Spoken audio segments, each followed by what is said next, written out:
So I am currently still having problems with the screen recording feature on Procreate, which is why I have to film this, but we'll just deal with that. So what I want to share with you today is how to create a streaky paint effect that you might have seen from Stefan Kunz or Karen at iPad Lettering. And I don't necessarily know how they do their effect, but I try to recreate a similar version with just default brushes. And let's just go right ahead. So the brush for the lettering will have to be adjusted a little bit. It's the turpentine brush. And there's two different ways you can actually do this. You can just use this with the default settings and then duplicate the layer 3 times and merge it. Or you can just do a little bit of adjustment on the layer itself, on the brush itself. So what I always do is turn Streamline on because, as you know, I use Streamline in my lettering. Then what I always do is remove softness on the brush because that will just result in better control and transitions in the pressure, because that basically adds a lag of pressure to your brush, which we don't want. And now to make it just more opaque, you can actually go into the dynamic setting and turn the cumulative on and set it to maybe like 84% or so. And if I do my lettering now, just go and that is what we want for this effect, to do the lettering. Now I'm just gonna letter something like Streaky or so.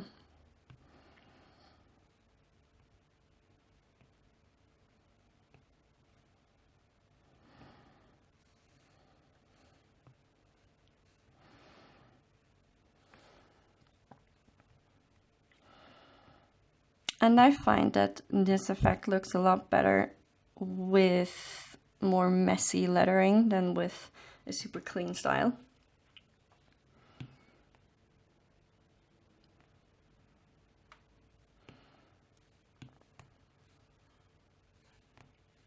I think I'm happy with that.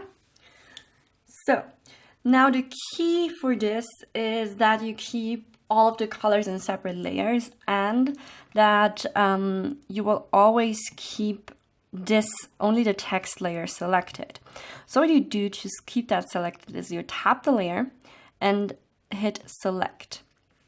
And now you can see you will have this stripy thing that moves in the background, and everything that is striped is not selected. So if I go in and just choose a color really quick, you will see that it will only apply to the text layer, and that is what we want. So I'm actually going to lock that layer because we don't want to work on that layer at all. So I'm creating a new layer, and I just chose some random colors down here, and I'm going to start with yellow and green. And the brush I'm going to use for that is also in the artistic set. It's also a default brush and it's called gouache. And what I do is just paint some of that color on top of it. And as you can see, this has differences in opacity and gives some texture to your letters, to the background. And this will just act as our initial color. You won't see too much of those colors, but they add some more dimension to it. So once I'm happy with the mix that I'm achieving here, I actually tap the N here and change the layer mode to screen. And that means that every pixel underneath will just be colored with the pixel that we have on top, and the alpha, so the opacity, will be the same as down below. So even though we have a full opacity maybe on the streaky part, since that black layer is not completely opaque, the color will also not be completely opaque. It just mixes the two layers together. So now for the actual streaky effect. For that, the brush you will use is in the elements set, and maybe this is another place than for you because I moved those around quite a bit at the beginning. I don't know where it is by default, but it is in the elements set and it's called smoke. So once we have the smoke brush, we go in with a color, and I'm just going to go with this pink, and I'm going to increase my size a little bit.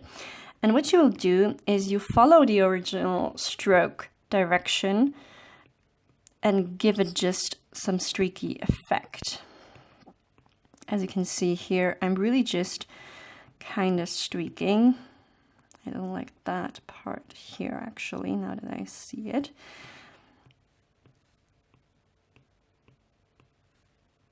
And I'm working on a new layer again. Always work on separate layers because you will be able to control how much of that color shows up, and maybe change even the order of the colors you used. And you are also able to like keep the strokes and change the color if you keep it in separate layers. It makes just the whole thing a lot more versatile. So maybe you chose a color at first that you end up not liking in the end result, and that happens often to me, that I want to change things after, especially since I usually choose my colors at random. As you can see, I'm really just streaking, and I do change my mind on those streaks sometimes, like that's too opaque. Let's go in here.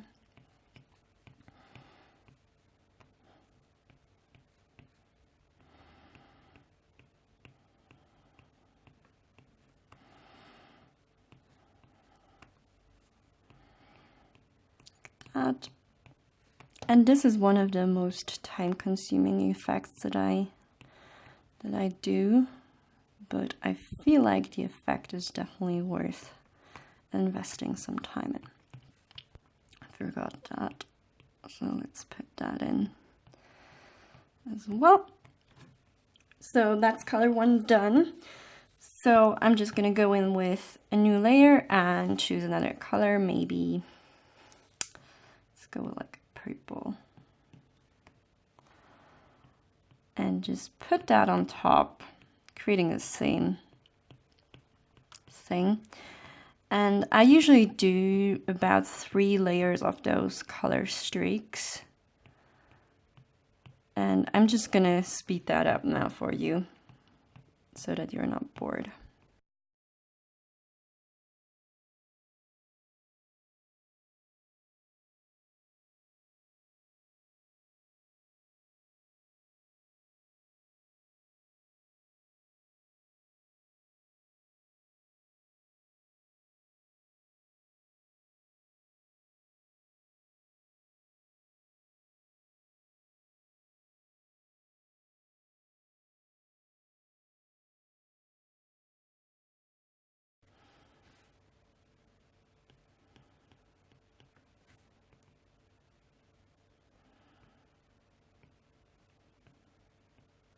I just erased a little bit of the yellow because I felt like it was a little bit too powerful. And as you can see, it's already quite streaky, but what really is the secret key here is using layer modes. So I usually go in and work on each layer separately and then just layer that up. So I make this all invisible, select the first layer, and I will usually go to either add or screen as my layering mode, because I feel like that gives you the most vibrant colors and the coolest effect. It is not as realistic as maybe another effect, but I just like it a lot.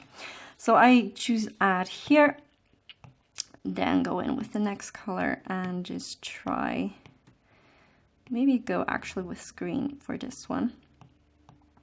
And then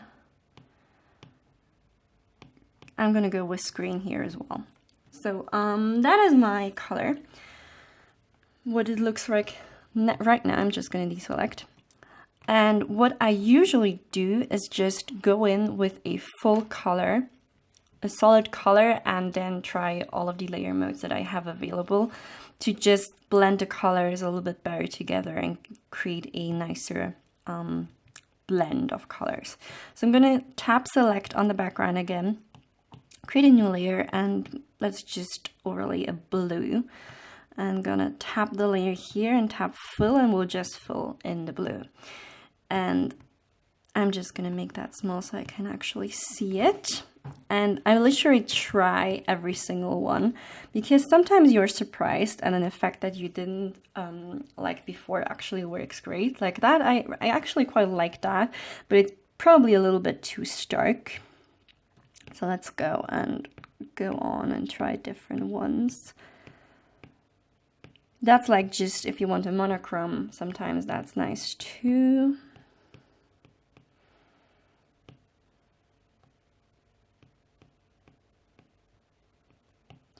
So I do quite like the difference here. That's really red and nice. I like difference. I like the color burn. Where was it? And I like the overlay. The overlay just gives a little bit of a tint, which is what I quite often go with, or soft light.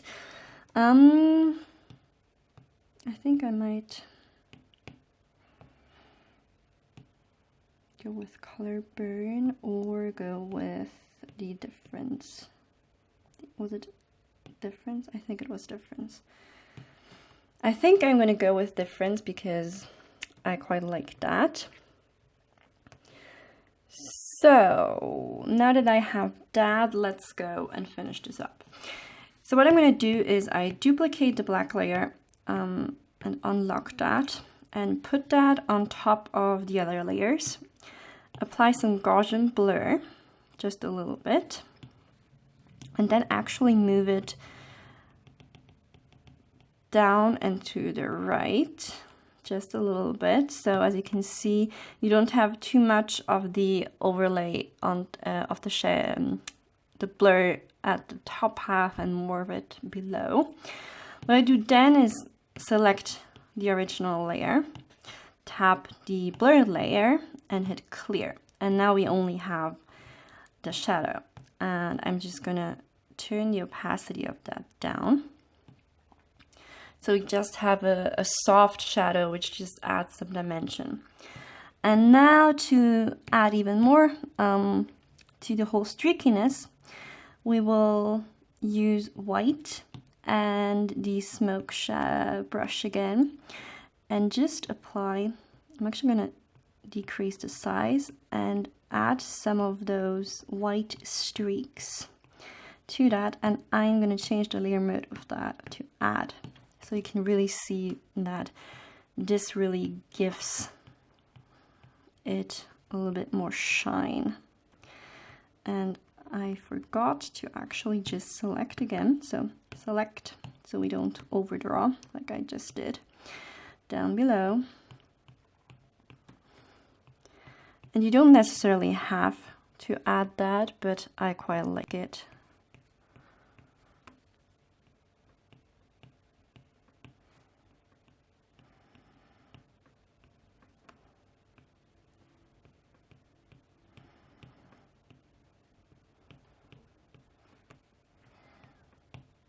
Like that.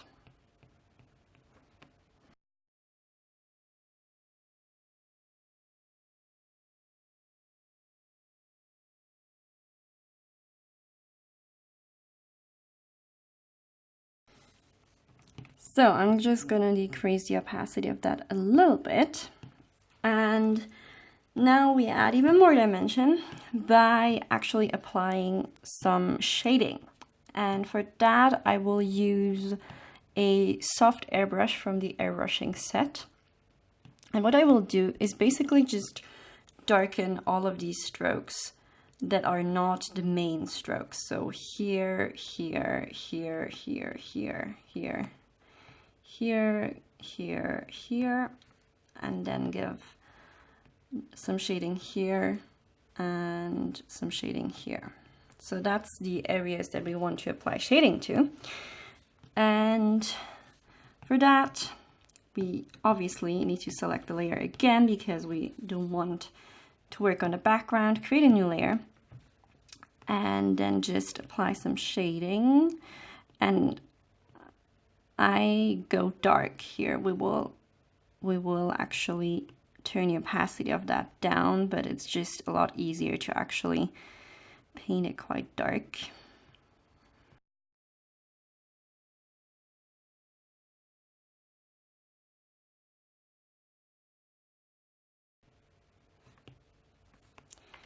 So now what I will do is actually clean that up with the eraser. I'm just gonna make sure that that's not too big. So just trace those main lines to get some clean edges.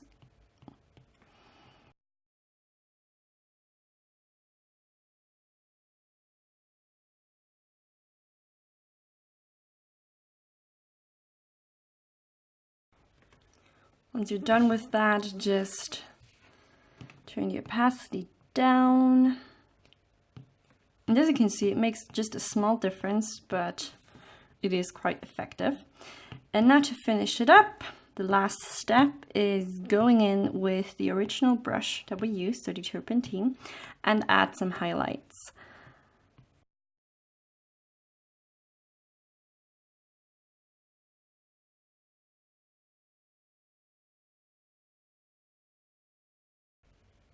Okay, once I did that, I changed the layer mode to add so it really glows, and turn the opacity down.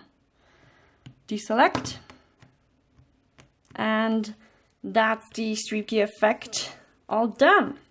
It takes a little bit of time, but I really feel like it's totally worth the 20 minutes you spend on it because it looks really cool. Okay, and please try it out, and if you have any questions, let me know in the comments, and if you do try it out, share it with me on Instagram. All right, see you next time. Bye.